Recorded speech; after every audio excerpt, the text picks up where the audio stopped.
నెలకి 50,000 నుండి 60,000 ఆదాయం రన్ టైలర్ యాప్లో ఆర్డర్ కంప్లీట్ చేసి పేమెంట్ పొందండి. యాక్చువల్లీ నేను రీసెంట్‌గా ఒక పాడ్‌కాస్ట్ చూసినప్పుడు నాకు అప్పటి వరకు తెలీదు. అంటే లైక్ మీరు సడెన్‌గా ఆ మాట అనేసరికి లైక్ నాకు అబ్బాయిలు ఇష్టం, అమ్మాయిలు ఇష్టం అంటే నాకు పర్టిక్యులర్ పూర్తిగా అర్థం కాలే. అది అది ఎందుకు అలా చెప్పడం జరిగింది బయటికి? సో నాకు నేను చిన్నప్పటి నుంచి బై క్యూరియస్ ఉండే. అంటే అమ్మాయిలను చూస్తే కూడా నాకు మంచిగా అనిపించేది. నాకు ఎక్కువ నేను అమ్మాయిలకి అట్రాక్ట్ అయ్యేదాన్ని. అబ్బాయిలు ఎందుకు అంటే ఇప్పుడు నేను ఇంట్లోంచి బయటకు వచ్చేసా. ఒక చిన్నప్పటి నుంచి అమ్మాయికి ఏంటి పెళ్ళి, సంసారం అనేది ఒకటి చిన్నప్పటి నుంచి మనకు పెళ్ళి ఫైనల్ గోల్ ఆఫ్ అమ్మాయి ఏంటి పెళ్ళి. కానీ సొసైటీలో నాకు అమ్మాయి ఇష్టం అనేది చెప్పే ధైర్యం కానీ స్పేస్ కానీ ఇది కరెక్టా కాదా కూడా నాకు తెలీదు. అమ్మో నేను క్రీపీనేమో, నేను కామందురాలేమో, అందుకే ఇలా ఆలోచిస్తున్నానేమో తప్పు అని నేను ఎప్పుడు ఎక్స్ప్రెస్ చేయలేదు. పెద్దగా అయిన తర్వాత నాకు ఓకే బైసెక్షువాలిటీ ఉంటుంది అని తెలిసిన తర్వాత బట్ స్టిల్ నేను దాన్ని సీరియస్ చెప్పలేదు. ఎందుకంటే దాన్ని ఎక్స్ప్రెస్ చేసి దాన్ని ఎంబ్రేస్ చేసేంత సేఫ్ స్పేస్ లేదు. నేను ఎక్కువ సర్వైవల్ మోడ్లో పెరిగాను, సర్వైవల్ మోడ్లో తిరుగుతున్నాను, సర్వైవల్ మోడ్లో బ్రతుకుతున్నా. కాబట్టి ఎండ్ ఆఫ్ ద డే నా సేఫ్టీ, నా డబ్బులు, నా హెల్త్ ఈ మూడిట్లో కొట్టుకోవడం వల్ల I never explored my sexuality. నాకు ఏది ఇష్టం, నేను ఏది కావాలనుకుంటున్నా, ఓకే ఇది ఉంటే నాకు హ్యాపీ ఉంటుందా అని ఎక్స్ప్లోరేషన్ నేను ఎప్పుడు చేయలేదు. నాకున్న రిలేషన్షిప్స్ బ్రేకప్స్ అయినాయి కానీ అవన్నీ కూడా ఒంటరిదాన్ని అయిపోయా. నాకు ఫ్యామిలీ లేదు, నాకు ఫ్యామిలీ కావాలి అంటే మొగుడు నుంచే వస్తుంది ఫ్యామిలీ. సో నాకు అమ్మ నాన్న ప్రేమ మిస్ అయినా. నేను ఊహ తెలిసినప్పటి నుంచి నాకు అమ్మ నాన్న ప్రేమ లేదు. సో నాకు వచ్చే లైఫ్లో నాకు జస్ట్ లైఫ్ పార్ట్నరే కాదు, నాకు పేరెంట్స్ కూడా కావాలి. నాకు ఇంట్లో నాకన్నా పెద్ద అంటే చిన్నప్పటి నుంచి ఇంట్లో పెద్దదాన్ని, మళ్ళీ బయటకు వస్తే కూడా అందరూ మెంటల్లీ చిన్నపిల్లలే ఉన్నారు నా చుట్టూ. I have been emotionally mother to all my friends. So అట్లా మెంటల్లీ చాలా టైర్డ్ అనిపిస్తుంది నాకు. అందుకే ఎప్పుడు నా మనసు ఎప్పుడు నాకన్నా మెంటల్లీ పెద్దవాళ్ళు ఉంటే బాగుండు అని కోరుకుంటా.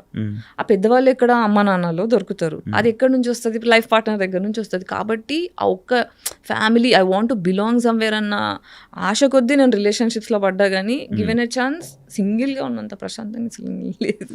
ఎందుకు అంత అంటే లైక్ అంటే కొంతమందికి అలా అనిపిస్తుంటుంది. కొంతమంది ఏమనుకుంటారు, రిలేషన్షిప్స్లో ఉన్న వాళ్ళు అదే చాలా మంచిగా ఉన్న వాళ్ళు ఉన్నారు.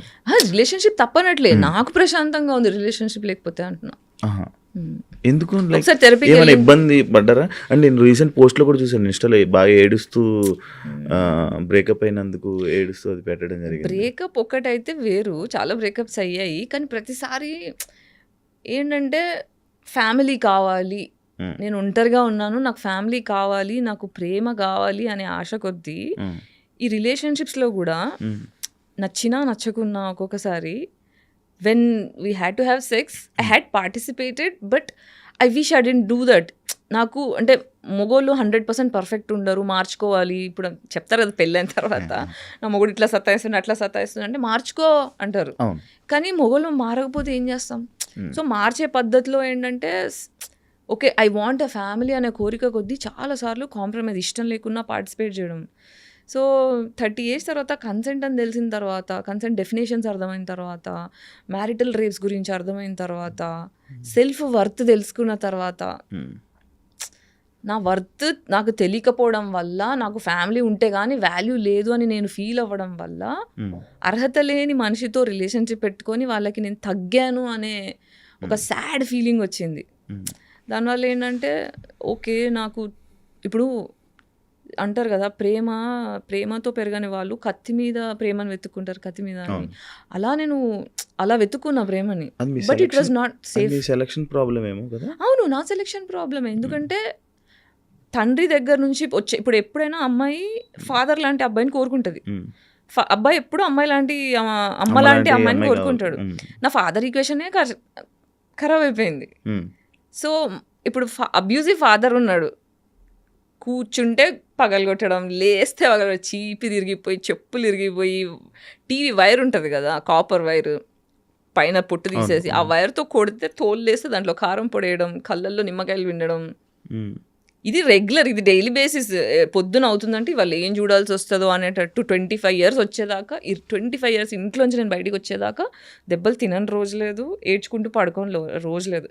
టిల్ ఎట్ ద ఏజ్ 35 వరకు కూడా ప్రతి day I sleep with crying. ఏడ్చుకుంటూ నాకు అమ్మ కావాలి నాన్న కావాలని ఏడ్చుకుంటూ పడుకున్నాను. ఓన్లీ మిమ్మల్ని కొట్టేవాళ్ళు? మీరు నలుగురు అంట కదా అందరినీ మొత్తం? కొడతారు, మమ్మీని నన్ను ఎక్కువ. మీకు మమ్మీ పోలికలు ఉన్నాయా?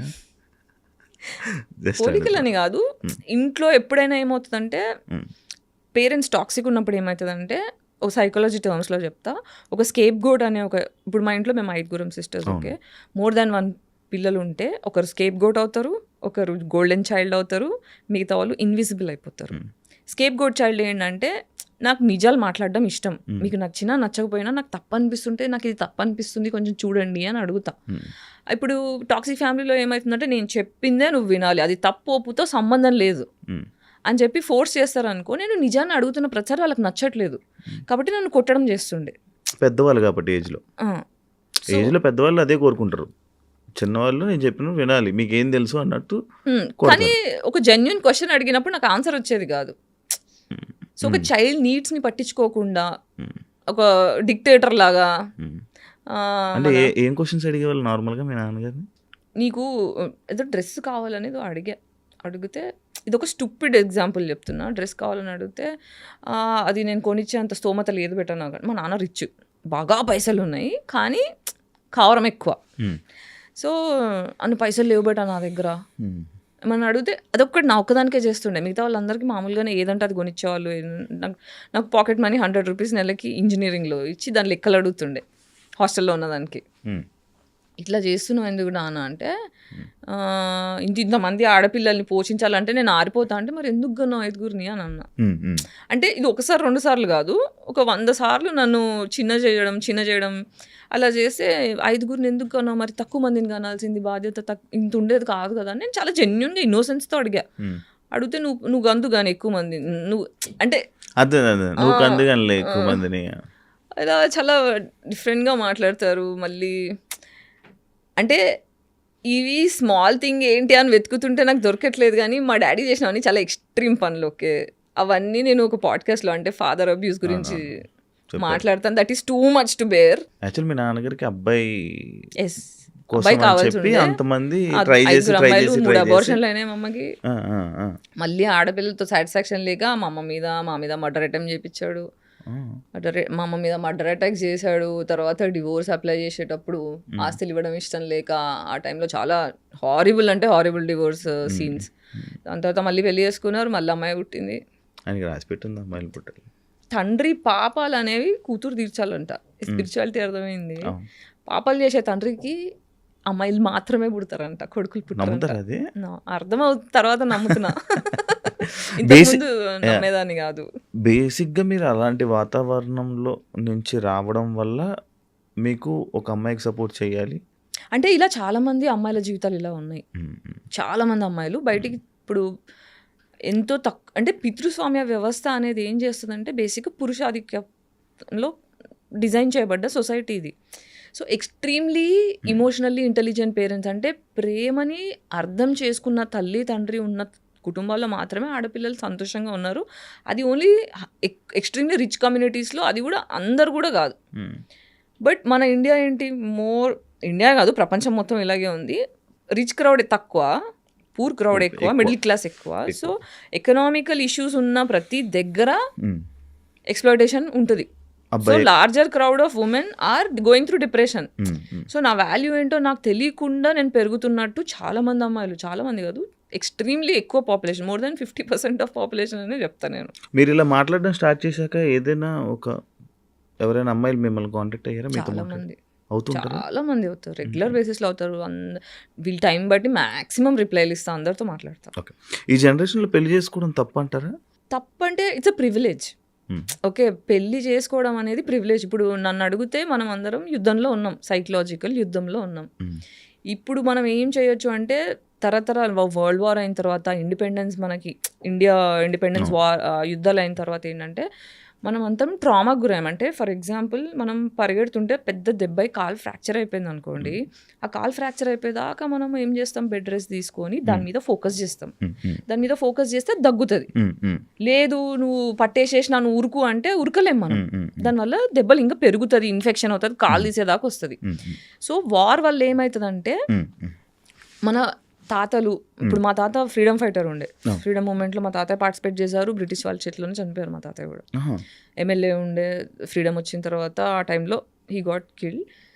సో ఇట్లాంటి టైంలో ఏమవుతుందంటే మన తాతల జనరేషన్ వాళ్ళందరూ ఇమోషనల్ ట్రామాకి గురయ్యారు. అంటే ఫుడ్ ఎక్స్‌ప్లాయిటేషన్, చంపేయడాలు, భయంలో బ్రతికారు. ఇప్పుడు గాజా వార్ చూస్తున్నారు కదా, భయంలో ఉన్నారు. ఈ గాజాలో ఎవరన్నా మిగిలారు అనుకోండి, వాళ్ళ నెక్స్ట్ తరాలందరూ కూడా మన డిఎన్ఏలో 7 తరాల మెమరీ స్టోర్ అయిపోయి ఉంటుంది. తెలుసా మీకు? తెలియదు. మనకి DNA మనకి ఇప్పుడు సరే పెళ్లి చేయాలంటే 7 తరాల టు 7 తరాలు ఎందుకంటారు? నాకు తెలియదు. ఎందుకంటే వాళ్ళకి హెల్త్ ఇష్యూస్ కానీ ఇవన్నీ, మన హెల్త్ ఇష్యూస్ ఎలా వస్తాయి? మనకున్న డిప్రెషన్ బట్టి, మన లోపల ఉన్న ట్రామా బట్టి. ఇప్పుడు భయం వల్ల వచ్చిన హెల్త్ ఇష్యూ, నా నిజాలు నేను మాట్లాడలేకపోతున్నాను అనుకో, నాకు థైరాయిడ్ వచ్చే ఛాన్స్ ఉంటుంది. నాకు సపోర్ట్ సిస్టమ్ దొరకట్లేదు అనుకో, నాకు లోవర్ బ్యాక్ పెయిన్ వస్తుంది ఫైనాన్షియల్గా డబ్బులు లేకపోవడం వల్ల. అట్లుంటే సెక్షువల్ ట్రామా ఉందనుకోండి, రేపులు ఎక్కువ జరగడం, ఇవన్నీ జరిగితే అంటే ఇట్లా లోవర్ బ్యాక్ టెయిల్ బోన్ దగ్గర పెయిన్ రావడం అలా వస్తుంది. ప్రేమ సరిగ్గా దొరకట్లేదు అనుకో, నేను ఎవరిని ప్రేమించలేకపోయే ధైర్యం చేయలేకపోతున్నాను అనుకో, హార్ట్లో పెయిన్ వస్తుంది. ఎక్కడ తెలుసుకున్నారు ఇవన్నీ? చదువుకున్నా ఇంత నాలెడ్జ్. సో దీనంటే దీస్ డిసీజెస్ మనకున్న డిసీజెస్ అన్నీ కూడా ఇమోషనల్ బ్యాగేజెస్ వల్ల వచ్చేవన్నమాట. సో మన తాత ముత్తాతల జనరేషన్ వాళ్ళందరికీ ఇలా డిఎన్ఏలో కూర్చుండిపోయాయి. అందుకే ఒక్కొక్కరికి ఒక్కొక్కలాంటి డిసీజెస్ వస్తుంటాయి. సో ఇప్పుడు ఏంటంటే మెంటల్ ట్రామా వల్ల ఫిజికల్ డిసీజెస్ వస్తున్నాయి. ఒకరినొకరు అర్థం చేసుకోలేని, ఇప్పుడు మొగోళ్ళు చంపేస్తున్నారు, క్రిమినల్స్ అవుతున్నారు, ఆడోళ్ళు క్రిమినల్స్ అవుతున్నారు. ఫస్ట్ మనం క్రైమ్ ఆపాలి అంటే నేను ఎందుకు రాక్షసుడిలా తయారవుతున్నా, నేను ఎందుకు రాక్షసిలా తయారవుతున్నా, why am I becoming man hater, why am I becoming women hater అని పాజ్ అయిపోయి ఇంట్రోస్పెక్ట్ చేసుకొని మన జనరేషన్ అంటే మన డిఎన్లో కూర్చున్న 7 తరాల జనరేషన్ వల్ల వచ్చే ఇమోషనల్ మెమరీని హీల్ చేసుకోవాలి. అంటే ఏళ్ళు దెబ్బ తగిలింది, నేను ఇప్పుడు పరిగెత్తదలుచుకోలేదు, కాలికి దెబ్బ తగిలింది, నేను పరిగెత్తదలుచుకోలేదు, ఫస్ట్ కూర్చొని నేను ఫోకస్ చేసుకొని హీల్ చేసుకుంటా. తగ్గిన తర్వాత అప్పుడు నేను నడుస్తా, తర్వాత పరిగెడతా. సో ఇప్పుడు నాకు తెలిసి ఈ 7 తరాలలో నెక్స్ట్ 7 తరాలు మళ్ళీ బాగుపడాలంటే ఈ తరం వాళ్ళందరూ పాజ్ అయిపోయి, నాకేం నా నెత్తిలో ఏం గుడిసిపోయింది, నా ఆరోగ్యం ఎందుకు ఇలా గుడిసింది, నేను ఎందుకు ఎవరితో ఫ్రెండ్షిప్ చేయట్లేదని ఆగి కాంటెంప్లేట్ చేసుకొని హీల్ అవుతే వచ్చే తరాల నుంచి పెళ్ళిళ్ళు విరగకుండా, ఫోర్స్ఫుల్గా ఉండకుండా, ప్రశాంతంగా హ్యాపీగా, అంటే ఒక పెళ్ళి చేసుకున్నాము అంటే డివోర్స్ తీసుకోవాలి అనే ఆలోచన రాకుండా ఉండాలి. నా మొగుడు అంటే నాకు ప్రాణం, నేను లాయల్గా ఉంటా అని అమ్మాయి అనుకోవాలి. నా పిల్లని లేకపోతే నేను ఉండలేను, నా పిల్లని తప్ప నన్ను ఎవరిని చూడను అనే అంత లాయల్గా మొగుడు ఉండాలి. అలాంటి రిలేషన్షిప్స్ మనకు రావాలంటే ఈ ట్రామా నుంచి బయటపడాలి. కానీ ఇప్పుడు అవి రావు కదా. ఇప్పుడు ఈ మధ్య కాలంలోనే డివోర్స్ అంటే సింపుల్ అయిపోయింది. ప్రతి ఒక్కరు ఐసోలేట్ అవ్వాలి. నా గురించి నేను ఫోకస్ చేసుకొని నేను హీల్ అవ్వాలి అంటే రిలేషన్షిప్లో ఉండకూడదు. రిలేషన్షిప్లో ఏమవుతుందంటే, రిలేషన్షిప్ వల్ల వచ్చే మేజర్ సైడ్ ఎఫెక్ట్ ఏంటంటే, నాకన్నా నా పార్ట్నర్ మీద ఎక్కువ ఫోకస్ చేస్తా. వాళ్ళ బాగోగుల గురించి చూడడమే రిలేషన్షిప్ ఇవ్వడం. ఒకరికి మనం ఇవ్వాలి అంటే మన దగ్గర ఉండాలి. మనమే డిప్రెషన్లో ఉన్నామంటే, డిప్రెషన్ నా దగ్గర ఏముంటే అదే ఇస్తాను నేను. ఇప్పుడు దగ్గర నన్ను ఫోన్ అడిగారు అనుకోండి, యాపిల్ ఫోన్ ఉంది, ఈ ఫోన్ ఇస్తా. నా దగ్గర నోకియా 1100 ఫోన్ ఉంటే అదే ఇస్తా. ప్రేమ కూడా అంతే. నేను ప్రేమ అనేది పరిచయం కాలేదనుకో, నేను అబ్యూస్ ఇస్తా. కాబట్టి మనం అబ్యూస్ అనేది మనకు జరిగింది, మన పేరెంట్స్ని మనం ఫర్గివ్ చేయాలి, యాన్సిస్టర్స్ని ఫర్గివ్ చేయాలి. ఎందుకంటే వాళ్ళు ట్రామాకి గురయ్యారు కాబట్టి ఆ భయం కొద్దీ వాళ్ళు కోపాన్ని మన మీద రుద్దారు. అందులోంచి నేను బయటికి వచ్చి ఫర్దర్గా నా పిల్లానికి కానీ మొగుడికి కానీ పిల్లలకు కానీ పాస్ చేయను అని హీల్ అవ్వాలి. So it's a pause that is happening, which is good. పెళ్ళిళ్ళు అనేది ఇంకా ప్రివిలేజ్. మీరు ముందు సాక్షిలో పనిచేసేవాళ్ళు, తర్వాత స్టార్ మా మ్యూజిక్ హోస్ట్. స్టార్ మా గురించి కూడా తెలుసా? చాలా మందికి తెలియదు. చాలా మందికి తెలియదు. అదే మా మ్యూజిక్లో చేశారు. ఫస్ట్ సాక్షి తర్వాత నుంచి మా మ్యూజిక్ వచ్చారు. మా మ్యూజిక్ నుంచే అలాగా యాక్టర్ అయిపోయారు సడన్గా. అంటే ఈ జర్నీలో ఒక దాంట్లో ఒకరి కోసం అంటే ఒక మంచి మాటలు. సాక్షిలో మీరు దేని గురించి చెప్పేవాళ్ళు? ఉమెన్ గురించి మాట్లాడు. సాక్షిలో బేసిక్గా నేను చాలా ఇన్నోసెంట్ ఉండే, just excitement, I want to get here అని. ఎగ్జైట్మెంట్లో ఫస్ట్ నన్ను చాలా సన్నగా ఉన్నావు అని చెప్పి జస్ట్ స్పేర్ యాంకర్ కింద పెట్టుకున్నారు. ఈటీకి లేదు సాక్షి అదే ఎంటర్టైన్మెంట్గా ఎంటర్టైన్మెంట్ దానికి. కానీ ఫస్ట్ అంతా న్యూస్కి ప్రిపేర్ చేశారు. ఎన్డీటీవీ నుంచి వచ్చి వాళ్ళు ట్రైనింగ్ ఇచ్చారు. నాకేమో న్యూస్లో ఫిట్ అవ్వను, నేను చేయనంటే నువ్వు చెయ్యి అని ఫోర్స్ చేసి చేయించారు. కానీ నాకు నచ్చట్లేదు. మెల్లగా ఎంటర్టైన్మెంట్ స్టార్ట్ అయిన తర్వాత నేను ఇక్కడ స్టార్ట్ అయిన దగ్గర నుంచి ఎవ్రీబడి స్టార్ట్ అయ్యింది. టీఆర్పీలు పెరగడం స్టార్ట్ అయినాయి. ఫస్ట్ యాడ్ నా షోకే వచ్చింది, హైయెస్ట్ టీఆర్పీ నా దానికి వచ్చింది. కాబట్టి చలో నువ్వు ఇంకా దున్నేసే అని చెప్పి 4 shows చేయడం స్టార్ట్ చేశాను అట్లా.